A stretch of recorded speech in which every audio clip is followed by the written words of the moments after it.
उपस्थित सर्व दर्शकांचे उपासना कार्यक्रमामध्ये हार्दिक स्वागत. प्रियांनो, मिसर देशातून बाहेर काढल्यानंतर देवाची इच्छा होती की इस्रायल लोकांबरोबरचे त्याचे नातेसंबंध सुधारावे आणि म्हणूनच परमेश्वर देव इस्रायल लोकांना उपासनेच्या पद्धतीद्वारे त्याच्या सानिध्यात आणण्याचा प्रयत्न करीत होता. त्यांनी आता पापापासून दूर राहावे म्हणून वेगवेगळे नियम आणि विधी लावून देत होता. आपण मागील कार्यक्रमात अर्पणे आणि त्यांचे विधी पाहत होतो. आपण हाच मुद्दा घेऊन पुढे जात असताना लेवीय अध्याय 7 याचा अभ्यास करणार आहोत आणि दोषार्पणाचा विधी आणि शांत्यार्पणाचा विधी याबद्दल माहिती घेणार आहोत. तर मग चला प्रियांनो, आपण आपल्या अध्ययनाची सुरुवात करूया. श्रोत्यांनो, आज आपण लेवीचे पुस्तक ह्याच्या 7व्या अध्यायाला सुरुवात करीत आहोत. ह्या अध्यायामध्ये दोषार्पण व शांतार्पणा संबंधाने सांगण्यात आलेले आहे. जर आपणाजवळ जुना करार आहे तर माझ्यासोबत अवश्य उघडा लेवीचे पुस्तक 7वा अध्याय. ह्या दोन अर्पणा संबंधाने अर्थात दोषार्पण व शांतार्पणा संबंधाने याजकांसाठी सूचना देणे येथे सुरू आहे. दुसऱ्या अर्पणांपेक्षा ही दोन अर्पणे अधिक व्यक्तिगत आहेत. दोष हा व्यक्तिगत इस्रायलाशी संबंधित होता व मंडळी संबंधाने नव्हता. ही शांती श्रोत्यानो प्रत्येक व्यक्तीने विश्वासणाऱ्यांच्या संगतीत शेवटी उपभोगायची होती. ह्या ठिकाणी याजकाच्या सेवेवर भर देण्यात आला आहे. हे येशूने आमच्यासाठी काय केले व आता देवाच्या उजवीकडे बसून तो आमच्याकरिता काय करीत आहे ह्याचे चित्र आहे. तो अद्यापही सेवेच्या वेशात आहे. आताही तो स्वच्छ करण्याचे धुण्याचे कार्य करीत आहे. योहानाचे पहिले पत्र 1 अध्याय 9 वचन आम्हाला सांगतं. योहानाचे पहिले पत्र 1 अध्याय आणि 9 वचन. जर आपण आपली पापे पदरी घेतली तर तो विश्वसनीय व न्यायी आहे म्हणून आपल्या पापांची क्षमा करील व आपल्याला सर्व अनितीपासून शुद्ध करेल. 7वा अध्याय 1 ते 7 वचने आता आपण वाचणार आहोत. लेवीचे पुस्तक 7वा अध्याय 1 ते 7 वचने. दोषार्पणाचा विधी असा. हे अर्पण परमपवित्र होय. ज्या स्थानी होम बलीचा वध करावयाचा त्या स्थानी दोषार्पणाच्या बलीचा वध करावा आणि याजकाने त्याचे रक्त वेदीवर सभोवती टाकावे. त्याची सर्व चरबी त्याने अर्पावी. त्याचे चरबीदार शेपूट, आतड्यांवर असलेली चरबी, दोन्ही गुर्दे, त्यांच्यावरील कमरेजवळची चरबी व गुर्द्यापर्यंतचा काळजावरील पडदा ही वेगळी काढून घ्यावी. त्यांचा याजकाने वेदीवर परमेश्वराप्रित्यर्थ हव्य म्हणून होम करावा. हे दोषार्पण होय. हा बली खाण्याचा हक्क याजक वर्गातील प्रत्येक पुरुषाला आहे. तो पवित्र स्थळी खावा. तो परमपवित्र होय. पापार्पणासारखेच दोषार्पण दोहोंचा विधी एकच. जो याजक त्याच्याद्वारे प्रायश्चित करेल त्याचा त्याच्यावर हक्क आहे. दोषार्पणाची रीती श्रोत्यानो पापार्पणाप्रमाणेच होती. जरी हे पापाच्या कृतीसाठी होते आणि अर्पिणाऱ्याला हे स्मरण देण्यात येत होते की अर्पण पवित्र आहे. ख्रिस्ताचे महत्त्व व त्याचे उच्च स्तर आम्ही कल्पू शकत नाही. जेव्हा आम्ही स्वतःचा पापी स्वभाव आणि पाप त्यांच्या विपुलतेमध्ये व भयानकतेमध्ये पाहतो तेव्हा आम्ही ख्रिस्ताची विलक्षणता, मोठेपण आणि पवित्रता पाहू शकतो. जोपर्यंत आपण स्वतःच्या भयंकर पापांना व आपण किती भयंकर पापी आहोत हे पाहणार नाही तोपर्यंत आम्हाला आपला तारणारा म्हणून ख्रिस्ताची सराहना करता येणार नाही.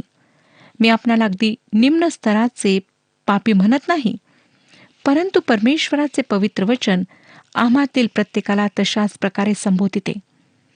ह्या ठिकाणी रक्ताचा उल्लेख आहे, परंतु ज्या प्रकारे पापार्पणात त्यावर भर देण्यात आला आहे तसा येथे देण्यात आलेला नाही. आम्हाला सांगण्यात आले आहे की त्याविषयी एक नियम आहे, परंतु ह्यात धोका आहे की आम्ही रक्ताला एक सर्वसाधारण गोष्ट समजू शकतो. त्याला मोठ्या आदराने व अधिक न बोलता हाताळायला हवे, कारण रक्त मौल्यवान आहे.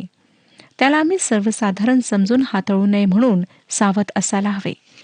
8वं वचन बघा, 7वा अध्याय 8वे वचन. जो याजक एखाद्या माणसासाठी होमबली अर्पील त्याचाच हक्क त्या होमबलीच्या कातड्यावर आहे. खरे पाहता प्राण्याचा एक भाग असा असे जो जाळला जात नसे, तो म्हणजे त्याची कातडी, जी याजकाकडे जात असे. ही ख्रिस्ताच्या नीतिमत्वाने झाकल्या जाणे किंवा पांघरल्या जाणे ह्याविषयी बोलते. परमेश्वर प्रभू येशूविषयी संतुष्ट आहे व तो आम्हाला ख्रिस्तात पाहतो. रोमकरासपत्र 3 अध्याय आणि 22व्या वचनामध्ये पौल लिहितो, रोमकरासपत्र 3 अध्याय 22 वचन, हे देवाचे नीतिमत्व तर येशू ख्रिस्तावरील विश्वासाच्या द्वारे विश्वास ठेवणाऱ्या सर्वांसाठी आहे, त्यात भेदभाव नाही. ख्रिस्ताच्या नीतिमत्वाने पांघरल्या जाणे हे ते आहे ज्याविषयी येशू लग्नाच्या मेजवानीच्या दाखल्यात प्रकट करतो. मत्ते कृष्णवर्तमान 22 अध्याय 11 ते 13 वचने सांगतात. मत्ते कृष्णवर्तमान 22 अध्याय 11 ते 13 वचने. मग राजा जेवणाऱ्यांना पाहाव्यास आत आला. तेव्हा लग्नाचा पोशाख न घातलेला असा एक माणूस त्याच्या दृष्टीस पडला. त्याला तो म्हणाला, मित्रा, तू लग्नाचा पोशाख न घालता येथे कसा शिरलास? त्याला काही उत्तर देता येईना. तेव्हा राजाने चाकरास सांगितले, ह्याचे हातपाय बांधून ह्याला बाहेरील अंधारात टाका, तेथे रडणे व दात खाणे चालेल. आता पुढे 7 अध्याय 9 आणि 10 वचने आम्हाला सांगतात, भट्टीत, कढईत किंवा तव्यावर भाजले जाणारे प्रत्येक अन्नार्पण ते अर्पण करणारे याजकाचे आहे. प्रत्येक अन्नार्पण तेल मिश्रित किंवा कोरडे अहरोनाच्या सर्व मुलांचे होय, त्या सर्वांचा त्याच्यावर समान हक्क आहे. भट्टीत, कढईत किंवा तव्यावर भाजलेले सर्व याजकाचे असे. हे विशिष्ट प्रकारचे अन्नार्पण पूर्णपणे याजकाकडे जात असे. आता शांतर्पणा संबंधाने 7 अध्याय 11 आणि 12 वचने सांगतात, परमेश्वरा प्रित्यर्थ कोणाला शांतर्पणाचा यज्ञ करावायचा असेल तर त्याचा विधी असा, त्याला ते उपकार स्तुतीसाठी करावायचे असेल तर तेलात मळलेल्या बेखमीर पोळ्या, तेल लावलेल्या बेखमीर चपात्या आणि तेलात मळलेल्या सपीठाच्या तळलेल्या पोळ्या उपकार स्तुतीच्या यज्ञासहित अर्पाव्या. हे स्वेच्छार्पण असावे ह्यावर अधिक भर देण्यात आलेला आहे. कारण म्हणजे ते उपकार स्तुतीसाठी केलेले असे. ह्याचा विश्वासणाऱ्यांसाठी एक विशेष अर्थ आहे. इब्रिलोकासपत्र 13 अध्याय आणि 15 वचन पहा काय सांगतं. इब्रिलोकासपत्र 13 अध्याय 15 वचन, म्हणून त्याचे नाव पत्करणाऱ्या ओठांचे फळ असा स्तुतीचा यज्ञ आपण त्याच्याद्वारे देवाला नित्य अर्पण करावा. आमच्या ओठांचे फळ सुद्धा त्याच्या नावाला धन्यवाद देणारे असायला हवे. जोपर्यंत आम्ही देवाला स्तुतीचे अर्पण करण्यास तयार असत नाही, तोपर्यंत आम्ही मंदिरात येऊन त्याची उपासना करू शकत नाही. नेहमी कुरकुर करणारे, टीका करणारे ख्रिस्ती देवाची उपासना करण्यास कधी तयार राहू शकत नाहीत. हे किती महत्वाचे आहे श्रोत्यानो. आता 13 आणि 14 वचन बघा. त्याच्या उपकार स्तुतीच्या शांतर्पणाच्या यज्ञांसहित त्याने खमीर घातलेल्या भाकरीही अर्पाव्या. ह्या प्रत्येक अर्पणातून परमेश्वरा प्रित्यर्थ समर्पित केलेला अंश म्हणून त्याने एक एक पोळी अर्पावी. तिच्यावर शांतर्पणाचे रक्त टाकणाऱ्या याजकाचा हक्क आहे. हे फार काळजीपूर्वक लक्षात घ्या. 12व्या वचनात चपात्या व पोळ्या बेखमीर असायला हव्यात. 13व्या वचनात भाकरी खमीर असावी. हे फार विक्षिप्त आहे श्रोत्यानो. जर खमीर हे वाईटाचे दर्शक आहे, तर मग ह्या ठिकाणी ते का आहे?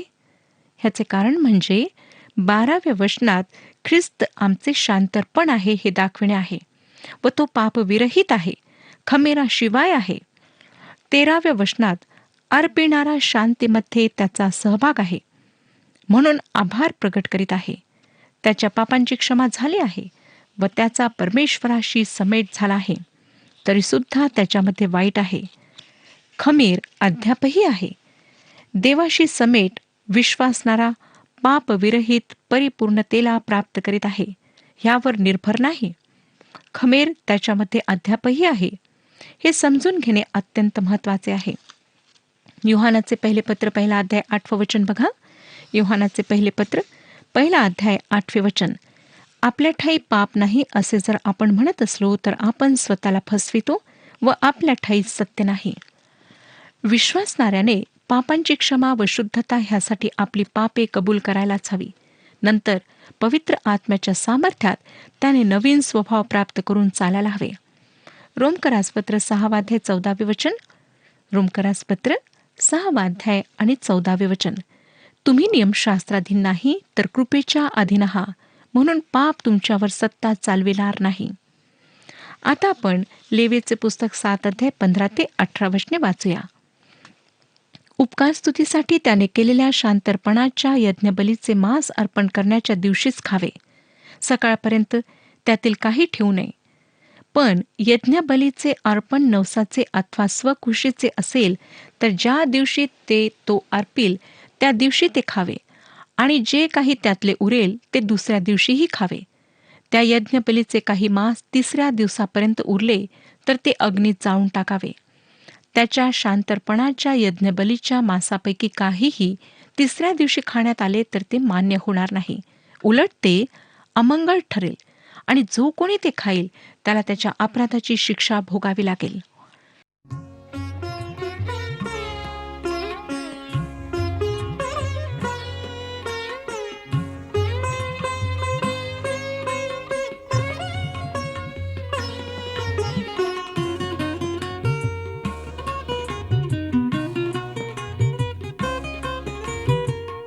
तुझी स्तुती गाण्याकरिता आले ख्रिस्ता.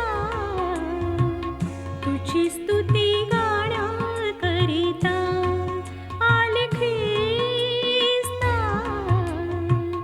तुझी स्तुती गाण्याकरिता.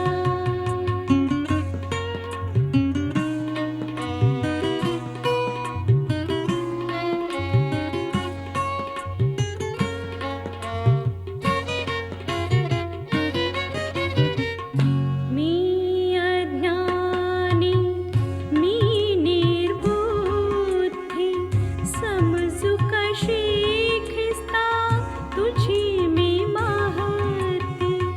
मी अज्ञानी, मी निर्बुद्धी, समजू कशी ख्रिस्ता तुझी मी महती. कर दया दया धना, तुझी स्तुती गाण्याकरिता आले ख्रिस्ता. तुझी स्तुती गाण्याकरिता.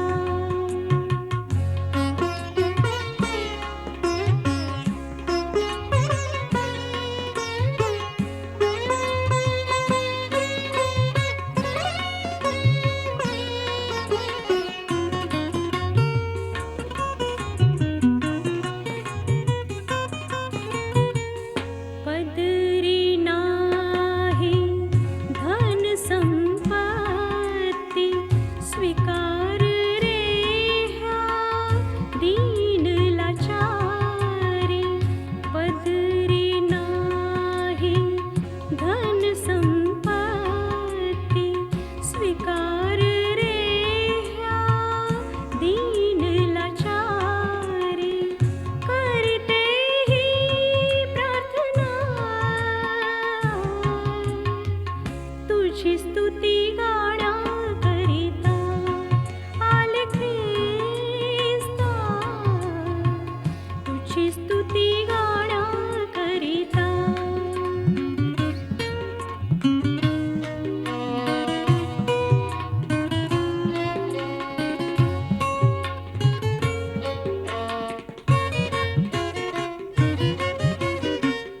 तुझ्या वीणा मज कोणी नसे रे, तारणाची भिक्षा तुझ जवळी रे.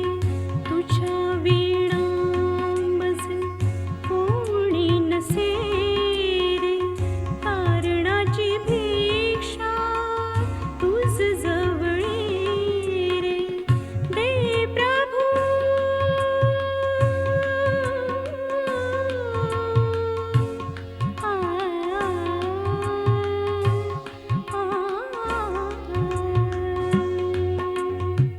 दे प्रभू माझ पतिता,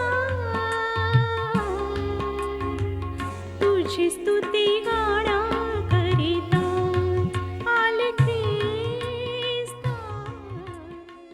तुझी स्तुती गाण्या. श्रोत्यानो, शांतर्पणाच्या यज्ञबलीचे मांस त्याच दिवशी खावयाचे असे, त्यात उशीर व्हायला नको असे. म्हणून आम्ही विवेकाच्या शुद्धीसाठी व मोहपाशांवर विजय मिळविण्यासाठी सामर्थ्य मिळविण्यास ख्रिस्ताच्या जवळ यायला हवे, त्याच्या जवळ राहायला हवे. जे त्याचे आहेत त्यांनाच तो शांती पुरवतो. ज्यांनी त्याच्यासोबत त्याच्या गौरवी विलक्षण सहभागितेत प्रवेश केला आहे, आम्ही त्याच्याकडे पाहून त्याच्यावर निर्भर राहायला हवे. जेव्हा आपल्याला कळेल की ख्रिस्त पर्याप्त आणि विलक्षण आहे, तेव्हा जी शांती सर्व समजशक्तीच्या पलीकडे आहे ती तुमच्या आणि माझ्या हृदयात प्रवेश करते. खरोखर ही अर्पणे ख्रिस्ताचे किती सुंदर चित्र आमच्यासमोर मांडतात. आता 19 आणि 20 वचने बघा. 19 आणि 20 वचने सांगतात, ज्या मांसाला एखादा अशुद्ध वस्तूचा स्पर्श झाला असेल ते खाऊ नये, ते अग्नीत जाळून टाकावे. जो कोणी शुद्ध असेल त्यानेच यज्ञबलीचे मांस खावे. पण कोणी आपल्या अशुद्ध अवस्थेत परमेश्वराप्रित्यर्थ केलेल्या शांतर्पणाच्या यज्ञबलीचे मांस खाल्ले तर त्याचा स्वजनातून उच्छेद व्हावा. अशुद्ध व्यक्तीने शांतर्पणातून खाल्ल्यास त्याचा स्वजनातून उच्छेद करण्यात येईल. आजही विश्वासणाऱ्याला जर देवाच्या समक्षतेत किंवा देवाच्या सहभागितेमध्ये प्रवेश करायचा आहे तर त्याने प्रथम पापांची कबुली द्यायला हवी. नाहीतर त्याच्याकरिता ही सहभागिता असंभव आहे, अशक्य आहे. पुढे 21 ते 27 वचने सांगतात, कोणा मनुष्याने एखाद्या अशुद्ध वस्तूला स्पर्श केला, मग ती अशुद्धता मनुष्याची असो, पशुची असो किंवा दुसऱ्या कोणत्याही अमंगळ पदार्थाची असो, आणि परमेश्वराप्रित्यर्थ केलेल्या शांतर्पणाच्या यज्ञबलीचे मांस त्याने खाल्ले तर त्याचा स्वजनातून उच्छेद व्हावा. परमेश्वर मोशेला म्हणाला, इस्रायल लोकांना असे सांग, तुम्ही बैलाची, मेंढराची अथवा बकऱ्याची चरबी खाऊ नये. मेलेल्या जनावराची चरबी किंवा इतर पशूंनी फाडून टाकलेल्या जनावराची चरबी इतर काही कामासाठी वापरावी, पण ती मुळीच खाऊ नये. परमेश्वराप्रित्यर्थ हव्य म्हणून जो पशु अर्पितात त्याची चरबी कोणी खाल्ली तर त्याचा स्वजनातून उच्छेद व्हावा. तुम्ही आपल्या निवासस्थानात पक्षाचे, जनावरांचे वगैरे कसलेही रक्त खाऊ नये. जो कोणी रक्त खाईल त्याचा स्वजनातून उच्छेद व्हावा. रक्त खाण्यावर जो निर्बंध लावण्यात आला होता त्याविषयी आम्ही आधीच पाहिले आहे.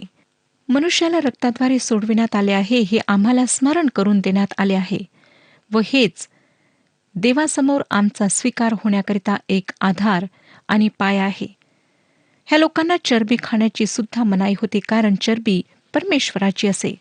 28 ते 34 वचने सांगतात, परमेश्वर मोशेला म्हणाला, इस्रायल लोकांना असे सांग, जो कोणी परमेश्वराप्रित्यर्थ आपल्या शांतर्पणाचा यज्ञबली अर्पील त्याने त्या शांतर्पणाच्या यज्ञबलीतून काही भाग परमेश्वराकडे आणावा. त्याने आपल्या हाताने परमेश्वराची हव्ये आणावी. परमेश्वरासमोर ओवाळणीचे अर्पण म्हणून ओवाळण्यासाठी चरबीसहित ऊर आणावा. याचकाने वेदीवर त्या चरबीचा होम करावा, पण ऊर अहरोन व त्याचे मुलगे ह्यांचा असावा. तुम्ही आपल्या शांतर्पणाच्या यज्ञबलीची उजवी मांडी समर्पित केलेला अंश म्हणून याजकाला द्यावी. अहरोनाच्या मुलांपैकी जो कोणी शांतर्पणाचे रक्त आणि चरबी अर्पील त्याचा हक्क त्या उजव्या मांडीवर असावा. कारण इस्रायल लोकांच्या शांतर्पणाच्या यज्ञबलीतून ओवाळणीचा ऊर आणि समर्पणाची मांडी ही मी त्यांच्याकडून घेऊन अहरोन याजक व त्याचे मुलगे ह्यांना दिली आहेत. ही दोन्ही इस्रायल लोकांकडून मिळणारे त्यांचे निरंतरचे हक्क होत. अहरोन, त्याचे पुत्र व याजकांना शांतर्पणातून छातीचा व खांद्याचा भाग मिळे. छातीचा भाग ख्रिस्ताचे आमच्यासाठी जे प्रेम आहे त्याविषयी सांगते. रोमकरासपत्र 5 अध्याय 8 वचन बघा. रोमकरासपत्र 5 अध्याय 8 वचन. परंतु देव आपणावरच्या स्वतःच्या प्रीतीचे प्रमाण हे देतो की आपण पापी असतानाच ख्रिस्त आपणासाठी मरण पावला. नंतर गलतीकरासपत्र 2 अध्याय 20 वचन बघा. गलतीकरासपत्र 2 अध्याय 20 वचन. मी ख्रिस्ताबरोबर वधस्तंभावर खिळलेला आहे आणि ह्यापुढे मी जगतो असे नाही, तर ख्रिस्त माझ्या ठायी जगतो. आणि आता देहामध्ये जे माझे जीवित आहे ते देवाच्या पुत्रावरील विश्वासाच्या योगाने आहे. त्याने माझ्यावर प्रीती केली व स्वतःला माझ्याकरिता दिले. खांदे ख्रिस्ताच्या शक्ती व सामर्थ्याविषयी बोलतात. तो आम्हाला पूर्णपणे तारण्यास समर्थ आहे.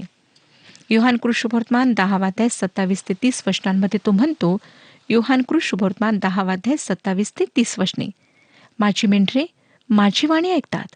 मी त्यांना ओळखतो व ती माझ्या मागे येतात. मी त्यांना सार्वकालिक जीवन देतो.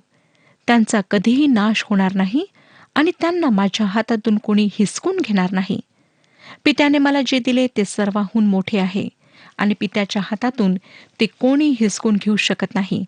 मी आणि पिता एक आहो. श्रोत्यानो, तो अनंतकालीन प्रेमाने त्याच्या स्वतःच्या लेकरांवर प्रेम करतो व तो पूर्णपणे सोडवतो. हाच ख्रिस्तामध्ये आमचा भाग आहे. जुन्या करारात सांगितलेली ही सर्व अर्पणे त्यांच्या स्वतःमध्येच शेवट नव्हती. ज्या प्रकारे आम्हाला विश्वासाद्वारे वाचविण्यात आले आहे, त्याच प्रकारे जुन्या करारातील संतांना सुद्धा वाचविण्यात आले. स्तोत्रसंहिता 4 अध्याय आणि 5 वचन सांगतं. स्तोत्रसंहिता 4 अध्याय 5 वचन, नीतिमत्वपूर्वक यत्न करा, परमेश्वरावर भाव ठेवा. जेव्हा विश्वासाने व धन्यवादाने अर्पणे आणण्यात आली, तेव्हा परमेश्वराला संतुष्टी झाली. स्तोत्रसंहिता 50 अध्याय 12 ते 15 वचने आणि 51 अध्याय 19 वचन. स्तोत्रसंहिता 50 अध्याय 12 ते 15 वचने वाचूया. मला भूक लागली तरी मी तुला सांगणार नाही, कारण जग व जगातले सर्व काही माझे आहे. बैलाचे मांस मी खाणार काय? बोकडाचे रक्त मी पिणार काय? देवाला आभाररूपी यज्ञ कर, परतपरापुढे आपले नवस फेड आणि संकट समयी माझा धावा कर. मी तुला मुक्त करेन आणि तू माझे गौरव करशील. तसेच 51 अध्याय 19 वचन सांगते, म्हणजे नीतिमत्वपूर्वक केलेले यज्ञ, होमबली, निशेष होमबली तुला आवडतील, मग ते तुझ्या वेदीवर गोरे अर्पितील. जेव्हा लोकांनी आणायचे म्हणून व दोषार्पण अर्पणे आणलीत, तेव्हा परमेश्वर असंतुष्ट झाला. मलाखीचे पुस्तक 1 अध्याय 7 ते 14 वचने सांगतात. मलाखीचे पुस्तक 1 अध्याय 7 ते 14 वचने, तुम्ही माझ्या वेदीवर विटाळलेली भाकर चढविता, तरी तुम्ही विचारिता, आम्ही कोणत्या प्रकारे तुला विटाळविले?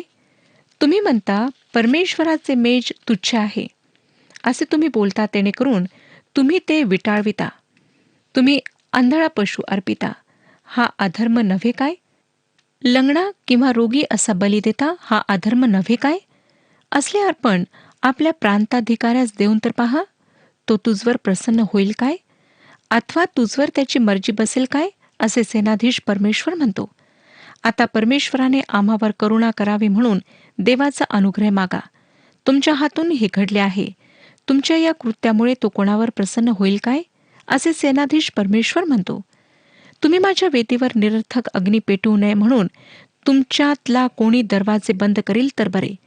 सेनाधीश परमेश्वर म्हणतो, तुमच्यात मला मुळीच संतोष नाही. तुमच्या हातचे यज्ञार्पण मला मान्य नाही, कारण सूर्याच्या उगवतीपासून मावळतीपर्यंत राष्ट्रांमध्ये माझे नाम थोर आहे.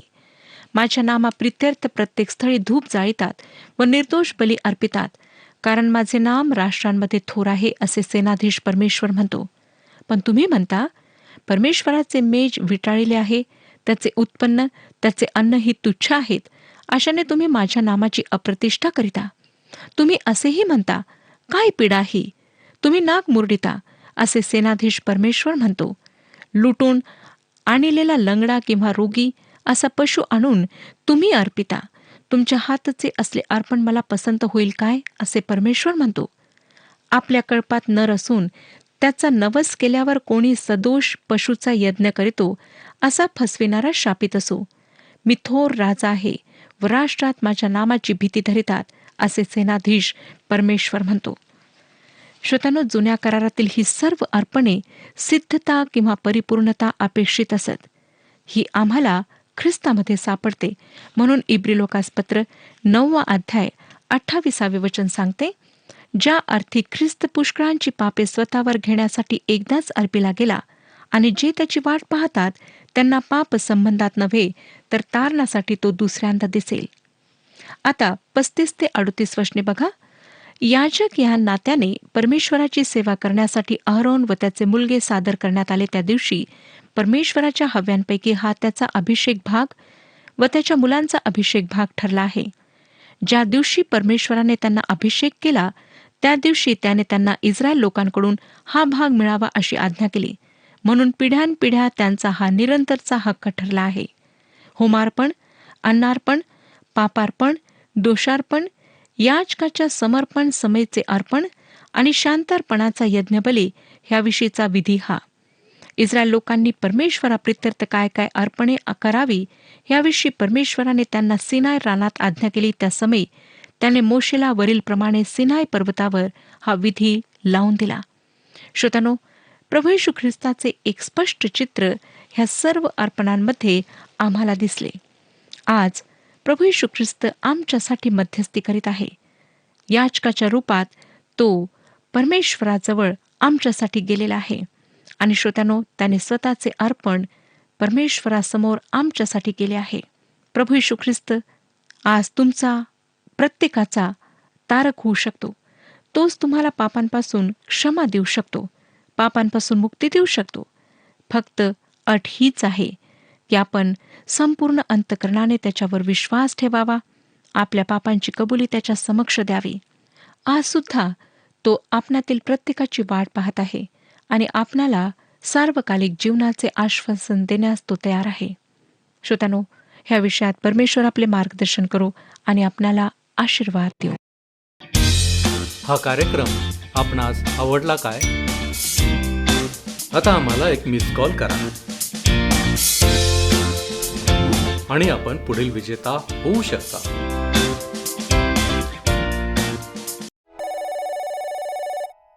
प्रियांनो, देवाची इच्छा आहे की मनुष्याने स्वतःला पापापासून आवरावे. म्हणूनच विविध प्रसंगात आपली वागणूक बदलावी म्हणून परमेश्वराने त्यांना नियम दिले होते.